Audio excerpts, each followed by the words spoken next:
Hello बच्चों, आप सब लोगों के सामने एक बहुत ही प्यारा सा इजी क्वेश्चन है। और सॉरी, मैंने गलत बोला, इजी नहीं है, बहुत ज्यादा इजी है। मतलब ये क्वेश्चन ऐसा है कि जो कि मुझे देना भी नहीं चाहिए था, बट जानबूझ के मैंने क्यों दिया ये क्वेश्चन, जस्ट टू चेक कि आपको बेसिक्स याद है या नहीं याद है। और ठीक है कि नो डाउट अपन इसमें और भी बहुत सारी चीजें यहाँ पे डिस्कस कर सकते हैं, ठीक है, लेकिन आई पर्सनली वांट कि आपको ये क्वेश्चन इजीली आना चाहिए। बहुत आसान है, ठीक है। इस क्वेश्चन में इलेक्ट्रोलिसिस होने वाली है, कोलविल इलेक्ट्रोलिसिस का केस है, ठीक है।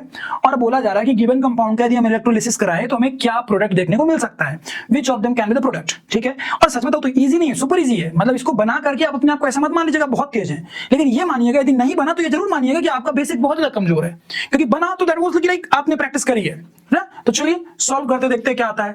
जब कभी भी इलेक्ट्रोलिसिस हो, कोलविल इलेक्ट्रोलिसिस हो, तो आप बिना किसी टेंशन के दो तीन चीजें याद रखो। जैसा कि एक तो याद रखो कि एनोड में क्या होने वाला है, एनोड में क्या होने वाला है, और एक याद रखो कैथोड में क्या होने वाला है। क्योंकि एग्जाम में ना कई बार वो जरूरी नहीं कि ऐसे ही पूछे, वो ये बोल सकता है कि यदि इस कंपाउंड का मैंने इलेक्ट्रोलिसिस कराया, कोलविल इलेक्ट्रोलिसिस, तो बताइए कैथोड पे क्या क्या प्रोड्यूस होगा या फिर एनोड पे क्या क्या प्रोड्यूस होगा। तो इसीलिए प्लीज इस तरह का एग्जाम में पूछ सकता है, तो be ready for such kind of thing.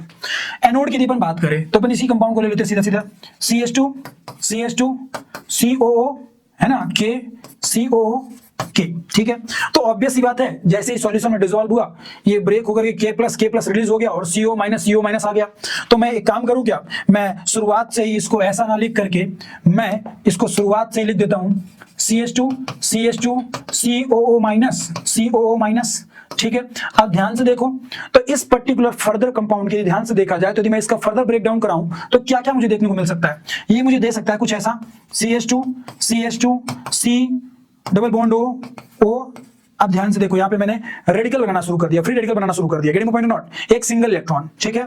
Now C double bond O like this, plus 2 electrons, क्योंकि भैया माइनस माइनस चार्ज थे तो वो रिलीज हो गए। मान लो 2 इलेक्ट्रॉन्स, इलेक्ट्रोलिसिस किसका गेम है, इलेक्ट्रॉन्स का ही तो ट्रांसफर होता है फ्रॉम कैथोड टू एनोड। तो ये जो 2 इलेक्ट्रॉन्स निकले हैं अभी ये जाएंगे कैथोड की तरफ, गेटिंग पॉइंट नॉट। नाउ ये जो पर्टिकुलर कंपाउंड आपको दिखाई दे रहा है, इसमें इजीली क्या होगा, ध्यान से देखिए, फिर से होमोलिसिस हो जाएगी। ये किधर जाएगा, एक इधर जाएगा, एक इधर जाएगा, एक इधर जाएगा, है ना। तो जैसे होमोलिसिस होगी तो यहां से एक इलेक्ट्रॉन आया, यहां से एक इलेक्ट्रॉन था, तो ये क्या निकाल देगा, कार्बन डाइऑक्साइड निकाल देगा। और वहां पे एक इलेक्ट्रॉन चला गया, वहां भी एक इलेक्ट्रॉन चला गया, तो आपको फ्री रेडिकल देखने को मिलने लगा। तो आपको क्या प्रोडक्ट दिखाई देगा, फर्दर क्या प्रोडक्ट दिखाई देगा, CH2 ये यहाँ पे like this, CH2 like this, after homolysis आपको ये मिल जाएगा। और साथ में आपको 2 मॉलिक्यूल ऑफ CO2 भी दिखाई देंगे, 2 मॉलिक्यूल्स ऑफ CO2 भी निकल जाएंगे। मतलब आपका एनोड में यदि मैं बात करूं तो एनोड में मुझे क्या क्या देखने को मिल गया, मुझे एनोड में देखने को मिल रहा है, ध्यान से देखो, CH2, ठीक है, डॉट प्लस CO2, है ना। तो हमारा ये फ्री रेडिकल मिल चुका है और ये हमको CO2 गैस रिलीज होती हुई दिखाई दे रही है। तो याद रखेंगे एनोड में हमारा CO2 गैस भी रिलीज होती है ना। अब ध्यान से देखिए, ये यहां पे आ जाएगा और ये यदि यहां पे आकर के बॉन्ड फॉर्म कर लें तो बॉन्ड फॉर्म करते ये कंपाउंड क्या बना देगा,